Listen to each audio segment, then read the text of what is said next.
Ni swala la Dodoma ni fahari ya Watanzania. Lakini kwa kweli Dodoma ni fahari ya Watanzania, lakini si fahari ya migogoro ya ardhi kwa Watanzania. Hakuna jiji lina migogoro ya ardhi kama hili Dodoma. Mheshimiwa, naomba sana Mheshimiwa Waziri ulifanyika. Sijui mtafanyaje. Kama mnadhani kwamba imeshindikana kwa utaratibu wa kawaida wa ardhi, basi undwe tume kama zile za kina Kenja. Kama inashindikana, basi hizo kamisheni mzitengeneze.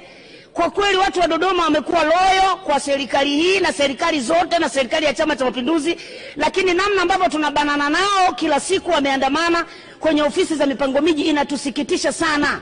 Wazee wanalalamika, unakuta kina mama wanalia mle. Mimi mwenyewe mbunge, nimefanywa double allocation Dodoma. Wapo wengi tu. Mlikuja mkatuzia viwanja kwenye kliniki. Kumbe viwanja hewa. Tumepata double allocation. Kila siku tunapanga foleni, huu ni mwaka wa 5 tunakwenda kumaliza ubunge, hatujawahi pewa viwanja vyetu. Sasa hao Watanzania wengine na hii fahari yetu iko wapi Mheshimiwa Waziri? Tunaomba iwe fahari yetu lakini tusinune.